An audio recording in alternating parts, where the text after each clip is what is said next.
another show of Hawkeyed with me, Dave O'Hara. Thanks for tuning in. Got another good show lined up for you this week. I know you'll think so after viewing it. Gary Dolphin. We've got part 2 of the Gary Dolphin interview that we recorded last week. That'll be playing here in just a moment. In the first segment, we'll be followed by the former Hawkeye great and now current head men's basketball coach at Truman State University, Jeff Horner, will join us.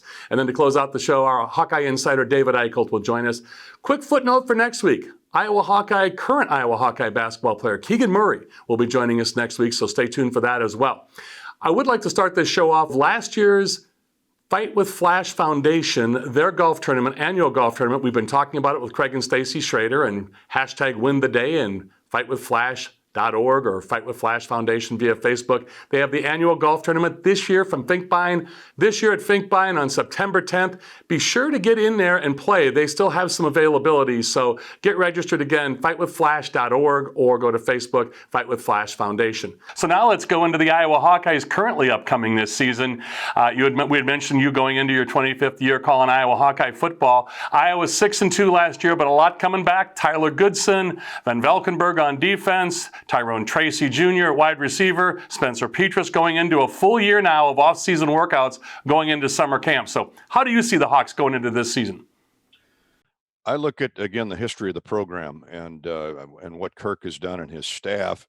And when you look at the structure of Iowa football, it's built to win every year. Now, they've done a great job recruiting the last, historically, but certainly in the last 4 or 5 years. And you're seeing the proof in the pudding with young guys like Davion Nixon and Chauncey Golston, Jack Heflin, who came for 1 year. The linebackers seem to leave. They leave, and then terrific linebackers replace them. And I start with the defense because that has been a staple of Iowa football for many, many years. The entire secondary is back intact, and it's been one of the top-rated secondaries in college football for most of the last 3, 4, 5 years, from takeaways to the yardage per play. They're top 5 in the country against the pass, and it starts with Hankins and Riley Moss at the corners and Merriweather and Kerner at the safeties, and those young linebackers are absolute monsters. When you think of Campbell, Seth Benson, Justin Jacobs is going to get his shot this year, and up front they got to find some new pieces. Now, thankfully, Van Valkenburg and Joe Evans are back at the ends. Y.A. Black is a name you better get used to because you're going to see him a lot. Noah Shannon has been there for a couple of years on the interior. So that Hawkeye defense, they give up 15 points a game last year. If you do that, you're going to win a lot of football games. Spencer Petras, without the benefit of any spring ball or summer workouts a year ago, has had all of that now. I look for him to keep planing upward. And he's a tough kid. He doesn't listen to any of the outside noise. And, he understands, Dave, if you're the quarterback, you're going to get criticized by those that know the game and those that don't know the game. And that's just part of it. But they've got an all Big Ten running back. They've got an all Big Ten tight end. They lost Amir and Brandon Smith, but they have Tyrone Tracy and Reganey back, guys with tons of experience. And these two youngsters, Keegan Johnson and Arlen Bruce, are going to play.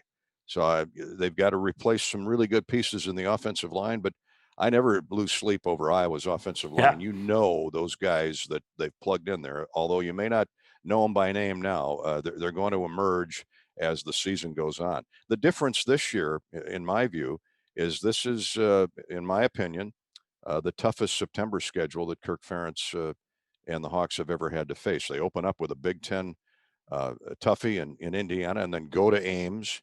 Colorado State has been to bowl games. Steve Adazio's got that program going. Kent State out of the MAC. So that September schedule, we're really going to learn a lot about Iowa football in the month of September this year. In the last couple of minutes, I want to get a couple of just one sentence or a couple of sentences on each one of these topics. But before I do that, when you mentioned Hawkeye quarterbacks and Spencer Petras, I have James Vandenberg on this show weekly, as you know, and he's on vacation this week, and so you're sitting in for him. And so I kind of chuckled with him off the air last week, and he actually said this on the air. He goes, "Oh no, Dolph's sitting in for me. I got to live up to that when I come back." So you're setting a very high bar for James to come back next week. James he doesn't need any he doesn't need to lose any sleep over me filling in for him. That's for sure. He's a terrific, one of my favorite people, very articulate, brilliant in the business world. Obviously he's successful for a reason. He's a smart guy. He got it done in the classroom as well as on the football field. And So I'm honored to be filling the chair for 1 week for James Vandenberg. I'll be sure to tell him that, and he'll see this. But yeah, he does a spot-on analysis for us each week, especially with the quarterback play, as you mentioned. Seems to be a lot of critics or cheerleaders. Sometimes when they lose, more critics than cheerleaders, and James handles that very well, to your point, Dolph. How's life in the restaurant and bar business? Gary Dolphin's Iron Bar in downtown Dubuque. Congratulations. You had your grand opening about a month and a half ago. Everything going well? I mean, you're a busy guy. How in the world are you finding time for this, Dolph? It's been spectacular. My name is on it, but we've got an incredibly hardworking staff and bar managers. It's in a 145-year-old building. I'm a big history buff. I love old architecture, and Dubuque is full of old architecture. And it's in a neighborhood called the Millwork District, which is all the old factory buildings down by the Mississippi River.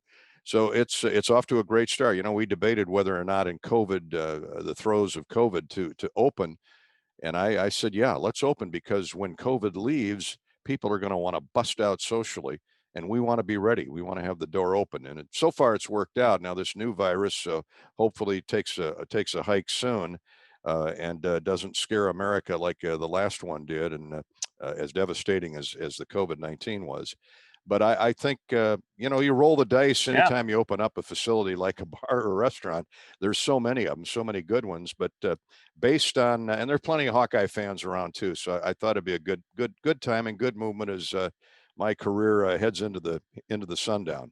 Good luck with that, Dolph. Continued. And I will say this to you. We'll table it for today, but next time, let's you and I talk about expansion. It's going to continue in college athletics with conferences and also a realignment, as well as NIL, and how the Hawks are doing this football season. So I look forward to our next conversation. Thank you again so much for joining us, Dolph. And I know you're a history guy. You and I have talked about this in the past. And I know you're a Yankees fan. So thanks for taking Anthony Rizzo from us Cub fans and putting him to your Yankees, Dolph. Well, the immediate past history of the Yankees is not very good this year, Dave, but that's the great thing about baseball, and I look forward to the Yankees and the White Sox coming up to the Field of Dreams here shortly. That is going to be a glowing star on the night for Dyersville and for Dubuque County, which is a great baseball area, as you know. Who do you trust to produce the best yield? A seed company that's chasing technology, or a seed company that's writing the book on it? Hi, this is Joe Mershman. Mershman Seeds has been treating soybeans for decades, long before it was commonplace. We're the leader in technology, introducing Mershman Seeds' latest advancement in seed treatment, with an added fungicide to help produce a faster, more even emergence every single time. Who can you trust with your yields? Mershman Seeds, your friend in the field. Hi, I'm Joel from Tice Chevrolet.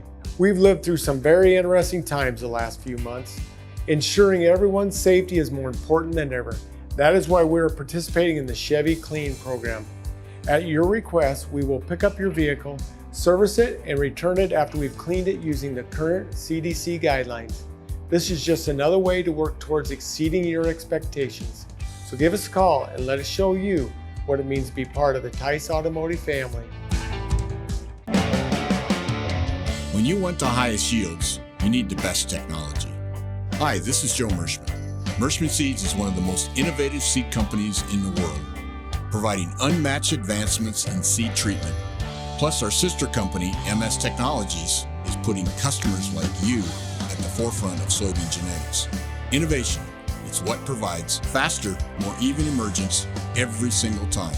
For the highest yields, Mershman Seeds. Hi, I'm Joel from Tice Automotive family. We're living through some of the most interesting and challenging times many of us have ever seen. Knowing who you can rely on is more important than ever. Many of us turn to our families to get us through, and the same holds true here.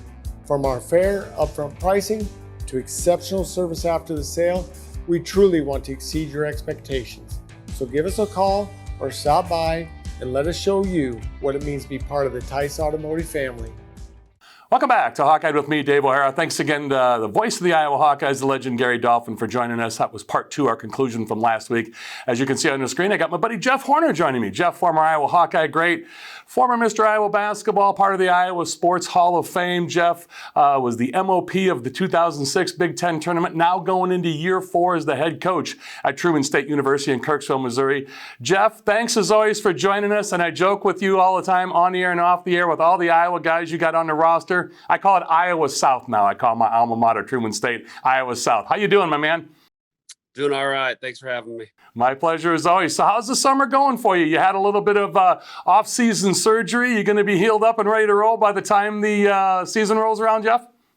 Yeah, I think so. So it's been a heck of a summer. Had a pretty major surgery, I guess you could say, and but luckily, actually, I had the doctors from Dr. Westerman and Dr. Willie, who are at the University of Iowa, and have helped out, some athletes at the University of Iowa too. I had them do my hip surgery, and so I was in good hands and doing well right now. Fantastic. And Jeff, you just got done having a big elite camp as well at Truman State. And so we'll get into all that, your team preview with the Truman State Bulldogs upcoming. But wanted to talk to you about a couple of things right off the bat here. Luka Garza and Joe Wieskamp being selected in the NBA draft. What an honor that is, as you know, Jeff, because it's only 2 rounds, 60 total players throughout the world. Joe Wieskamp goes 41st overall at the early part of the second round to the San Antonio Spurs. Luka Garza towards the end of the second round to the Detroit Pistons.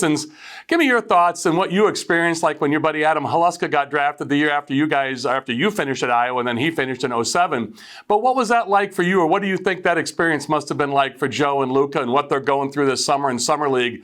Yeah, I mean, I think, as you grow up and you get older and you realize that you have a chance to play Division I basketball, I think your goal or your dream is always to be drafted into the NBA or play in the NBA. And my goal was no different. My dream was no different. I would have loved to hear my name called, on draft night, but, that didn't happen. But the following year, after I went overseas and Adam Haluska, played one more year, just seeing him get drafted and hearing his name called was awesome. Obviously, I think a lot of people nowadays, they have a hard time cheering for other people, I guess you could say, but when something like that happens and you've worked your entire life and had your dream to play in the NBA or be drafted in the NBA, to hear your name called is something special. And I'm just glad, my friend was able to experience that. And, I'm sure Joe and Luka too, as well. I'm sure they grew up wanting to play in the NBA and be drafted in the NBA. So, just seeing those guys being drafted, me being a Hawkeye alum, just really proud. And, they've represented the university throughout the years, and just awesome to hear their name called on draft night. Yeah, and for you, what a career you had at Iowa. You were the all-time assist leader until Jordan Bohannon passed you this past year. You're still at or near the top of most meaningful offensive statistical categories at the University of Iowa basketball history. But going into year 4 and what a run you've had at Truman State the first 3 years. First year, just kind of getting ready to roll. And then the last 2 years, NCAA tournament qualifiers, Elite 8 this year. And then also you won the conference league regular season title, the conference tournament title. You've had a lot of great players. Broderick Thomas now in the NBA was done the year before last year. You got the player of the year coming back in Cade McKnight. So we're going to get to all that. So you have great experience and knowledge of how that works out in the NBA with guys like Wieskamp and Luka. Bit of an adjustment. You're not going to be the feature guy like you were at Iowa, now trying to get some time and some pub and some ball playing in these summer leagues. Is that a lot of fluff, or are they getting some meaningful experience here? Yeah, I think, Summer League is definitely an interesting time. One, because, the rotations, that kind of thing, are a little bit inconsistent. I think they want to kind of see what guys can do here and there. For instance, this week, I think Wieskamp came off the bench for the first time in one of his games against the Timberwolves, and for Summer League anyways, and obviously he started the other 2, but, obviously, the first or 2 or 3 years, that type of thing, he's probably going to be coming off the bench. So maybe they want to see how he comes off the bench and can play there. Luka came off the bench, for the Pistons in their first Summer League game. And, neither one of those guys are used to doing that. So it takes a bit of an adjustment, watching these guys too. Everybody's trying to earn a contract. Everybody's trying to, get on a team in the NBA. And, when it really comes down to it, a lot of these guys are probably hurting themselves by being even more and more selfish. And, Luka and Joe are going to play the right way. And hopefully, teams see that for sure. So, Jeff, I got about a minute and a half with you left, so I'd like you to talk about what you've got coming back this year. And I wasn't joking, viewers, when I said to Jeff, Iowa South, you have got a wealth of Iowa talent on that Truman State roster. You have had that since your time at Truman, and you've got quite the treasure trove of names and talent coming in this year. And a state championship players level, you've got all kinds of guys coming in. Do you want to highlight a few of those? Yeah, well, just coming back, we're going to have 4 starters coming back. And then we actually have, Hunter Strait, who started for us the year before. He'll be back too as well. So, I mean, we have 5 guys with starting experience coming back, which is awesome to see. And then we also have 2 guys that came off the bench for us last year and some guys who will step up for us, hopefully. And, it's kind of now their turn to be in the limelight and get in the rotation, that type of thing. And then we have 5 freshmen coming in. Trey Shearer from Montezuma is a point guard who won a state championship last year, which is awesome to see. He's got a chance to probably play right away. Marcus Kelderman, who actually won a state championship his junior year at Boyden Hull, and finished second last year as a senior, coming in as a 2 guard. We have a 3-man, Landon Island, who went to the state tournament 2 years ago, and had a really good team there. And so he's got experience. And then Caleb Schlake from Cedar Rapids, Kennedy, who, unfortunately this year in the sub-state final lost to Johnston, who was the runner-up in 4A this year behind Hawkeyed. And then we got Joe Knutson, who, has also been a part of a state championship team at Cedar Falls High School. So we have a lot of Iowa guys in there and 5 guys that I feel like know how to win. And I feel like that's kind of a undervalued tool when it comes to recruiting. And, winning is something that we obviously take, very seriously here. And that's what we want to continue to keep on doing. And those guys will, definitely bring that to the table as well. And taking winning seriously, indeed you do. Going to be nationally ranked. I know going into the preseason, you were in the top 5, top 10 all year last year. So, Jeff, big things from you expected this year. You'll be joining us throughout the year regularly. And Jeff and I are going to be doing a show for those of you in the Ottumwa market. We're going to be doing a show during the Truman State basketball season for 6 months. So, and that'll also be on DaveO'HaraSports.com as you see all my information at the bottom of the screen, along with Jeff's. Jeff, looking forward to another great year with you again, and heal up well, and we'll look forward to talking to you very soon. Jeff Horner, thank you so much, my friend. Thanks, Dave. Sounds good. Very good. For Jeff Horner, I'm Dave O'Hara. We'll be back with more to close out the show with David Eickholt, the Hawkeye Insider, in just a few moments. Hi, I'm Joel from Tice Automotive Family. We're living through some of the most interesting and challenging times many of us have ever seen. Knowing who you can rely on is more important than ever. Many of us turn to our families to get us through, and the same holds true here. From our fair, upfront pricing to exceptional service after the sale, we truly want to exceed your expectations. So give us a call or stop by and let us show you what it means to be part of the Tice Automotive family.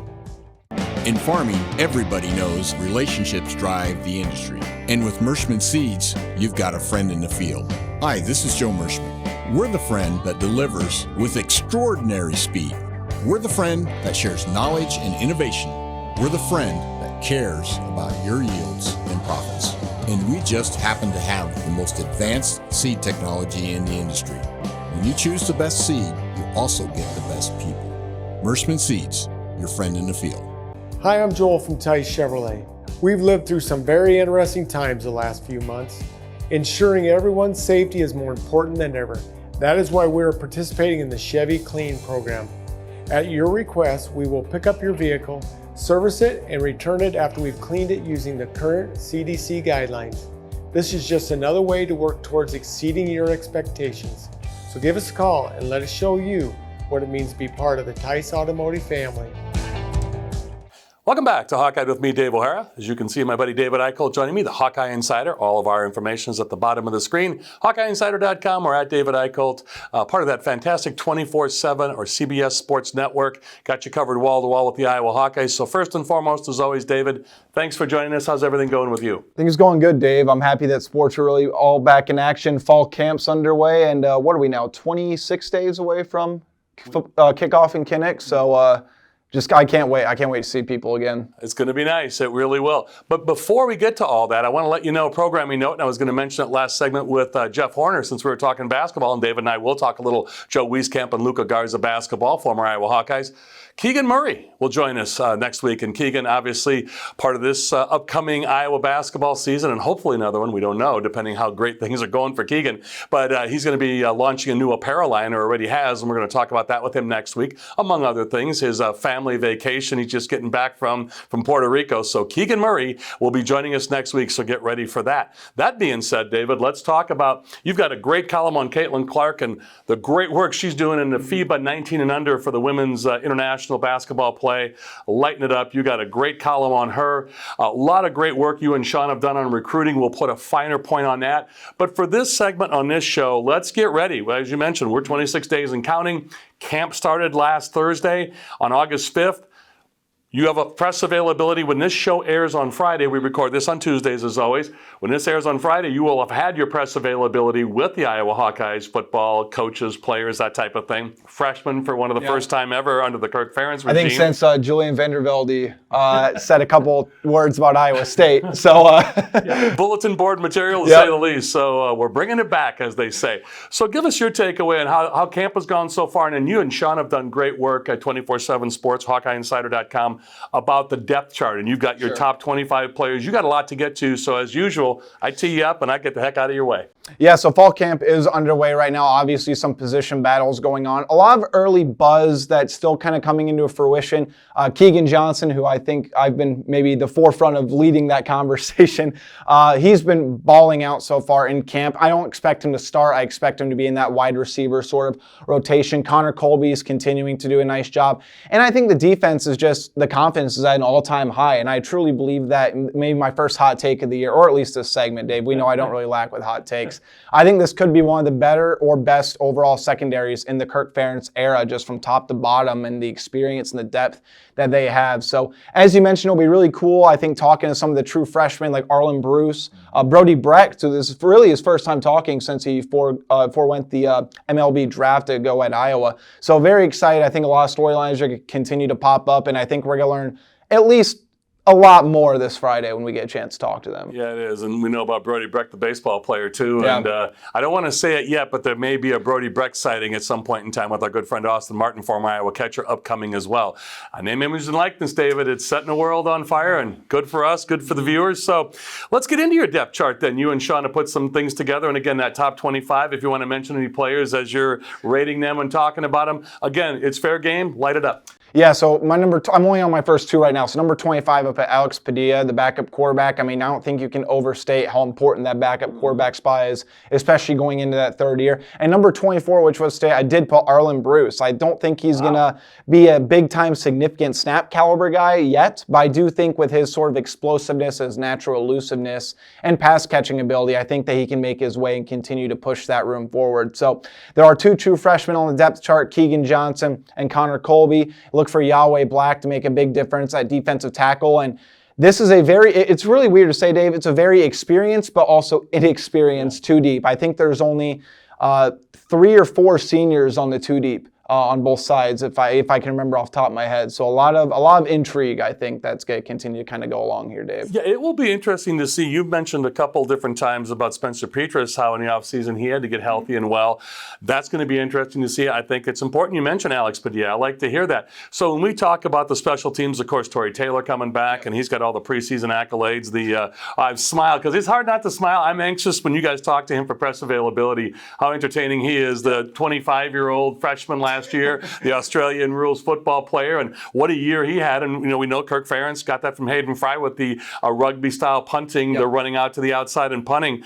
Special teams going to play a role this year too, and you got to replace Keith Duncan kicking. So a lot of information out there that you're going to be putting forth. So I think that's worth getting our attention as well. No, I think it definitely is, Dave. And I'll say this: I mean, Tori Taylor. I think you got to give a lot of credit to LeVar Wood, special teams coordinator. But I'll say this about Tori Taylor.